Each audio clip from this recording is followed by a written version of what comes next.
I've never seen Parliament Square looking so filled, so beautiful and so happy as on this day. Thank you all for being here today. Don't touch it! Don't touch it! Don't! And when I was declared elected 3.5 hours ago, I announced to our conference that my first action in this new position as leader of the Labour Party would be to come to a demonstration in support of refugees, the right to asylum and the human needs of people all over the world.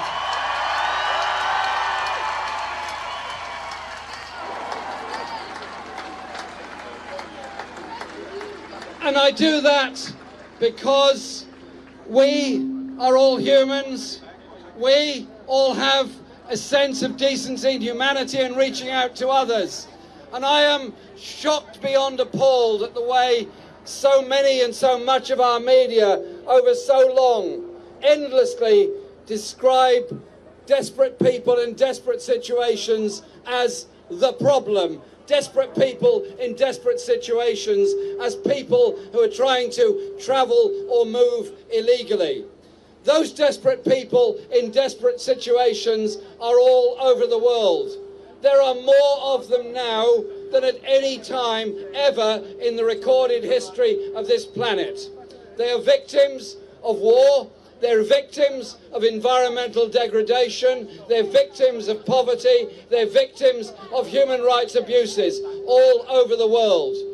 We have a responsibility as one of many countries that signed the 1951 Geneva Convention on the right to asylum. We are a country that is a member, obviously, of the UN, but also of the Refugee Council and the Human Rights Council. And we therefore have a responsibility to ensure those people are properly cared for and properly supported. And so I think it's quite incredible what has happened across Europe in the past few weeks. Suddenly, a lot of politicians have rediscovered their principles of humanity. They've rediscovered that you don't need to walk in fear of the far right and the racists. There is actually a popular uprising in favour of decency and humanity in our society. And to those who've managed to try to get into Hungary, to get through Austria, to get into Germany, I say to the ordinary people, the ordinary decent people in Hungary who came out of their homes to offer food and water and clothing and help and sustenance and comfort to Syrian people going through the most terrible stress and distress in their lives, thank you very much for your demonstration of humanity.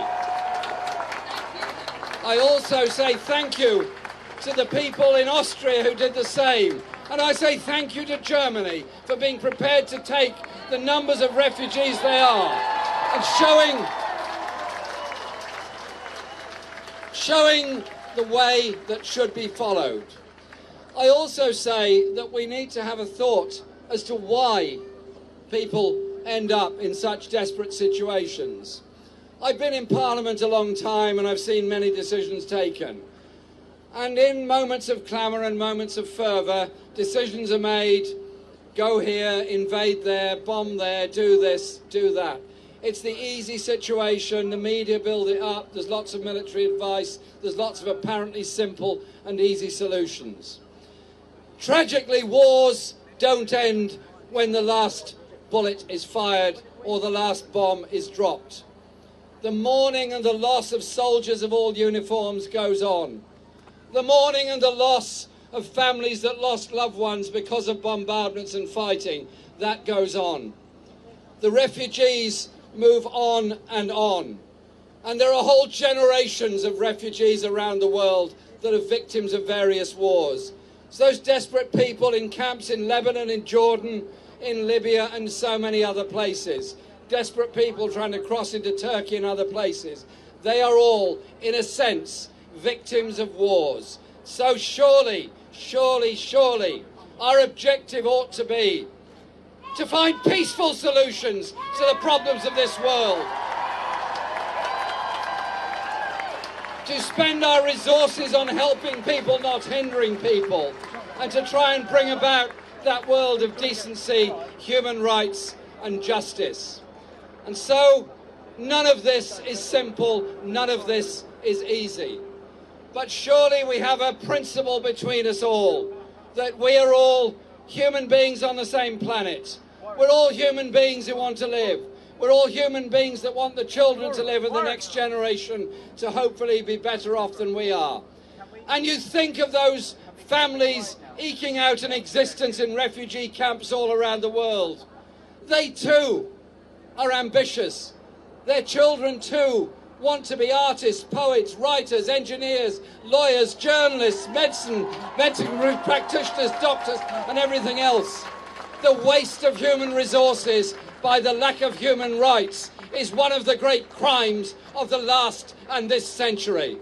So today here in Parliament Square, we as ordinary decent people stand up and say to our government, recognise your obligations in law. That would be good. Recognise your obligations to help people, which you're required to do by law. That would be good. But above all, open your hearts and open your minds and open your attitude towards supporting people who are desperate, who need somewhere safe to live, want to contribute to our society, and are human beings just like all of us. Together in peace, together in justice, together in humanity. That surely must be our way forward. Thank you.